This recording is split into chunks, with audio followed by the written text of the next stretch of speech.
I have heard many people coming into therapy thinking, by the time I am done with therapy, I will no longer feel these negative feelings. Kind of fitting because we're talking about reframing and changing your mind. A lot of clients learn to see things a little bit differently. Understanding where all these barriers might come from will help individuals really understand that's why it's been so difficult for me to think of therapy or to talk about my difficulties. Some things could be like anxiety, depression, and other things could be life transition, or you're stuck in your career path. There's kind of idea that like if I go to therapy I must be kind of crazy, or if I go therapy then I have to be stuck there for a long time, but there's a lot of freedom. Oftentimes they think, oh, I have to do what they tell me to do, what the therapist tells me to do, but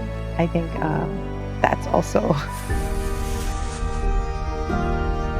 I'm just remembering that I read an interesting literature article on talking about how Korean cultural values and social norms are very significantly influenced by Confucianism, and Christians are not excluded from that because this has been an influence in Korean culture for a very long time. And Confucianism really highly regards internal control of emotions and pain. There's many different values, but that's one of that. And scholars kind of hypothesize or believe that that can be a strength and resilience for this culture a lot of times, but it can also make it very difficult for them to talk about and admit their emotional difficulties and to seek help. So I was just reminded of that and hoping that understanding where all these barriers might come from will help individuals really understand, oh, that's why it's been so difficult for me to think of therapy or to talk about my difficulties, but maybe I don't have to think that way, or maybe I don't have to feel that way. That's such a good point. I think there's, like you said, there's so many pros and cons to that. I think if it's not balanced, it can either become one way or another very strongly. But there's so much resilience and so much strength when it comes to our Korean culture, where we are a very resilient people. I mean, just thinking about what our culture has gone through. And so it makes sense that that paper or that research said there's so much of that inner strength and dependence that we have. But I think that if that's taken to the extreme, that often leaves people feeling really isolated when they are struggling, when they are needing further help. That can further isolate them, thinking, I don't have almost the permission to go and seek that help. And even if I do, there's definitely a level of shame that's associated. I do hear that a lot from clients, actually, because I think oftentimes, not just Koreans, but I think Asian clients who tend to seek us out just because we can, I think, relate to the cultural background a little bit better. I have heard many people coming into therapy thinking, by the time I am done with therapy, I will no longer feel these negative feelings. I won't feel anxiety. I won't feel anger. I will figure out a way to get rid of,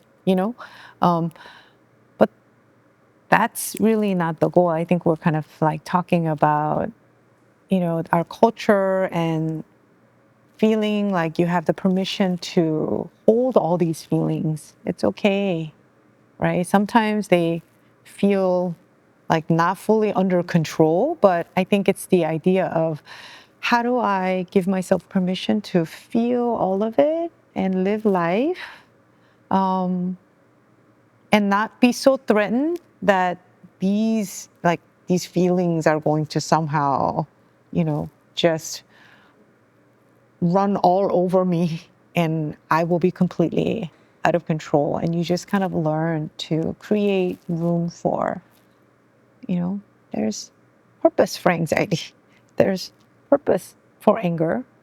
And then we want to understand a little bit more about what's really fueling my anger. And so we do some of these work in therapy. And I think it's kind of fitting because we're talking about reframing and changing your mind. And it's just, a lot of clients learn to see things a little bit differently. It's like, just because I acknowledge there's this one area of my life that I want to focus on and I want to grow more, it doesn't mean that the entire me, there's something wrong with the entire me and I have to become a different person. I think that can be very daunting. And that could also be a barrier, but it's just a little bit of a shifting of a mind. You can see it differently and see it as, oh, I have this one area that I want to focus on growing for this season in my life.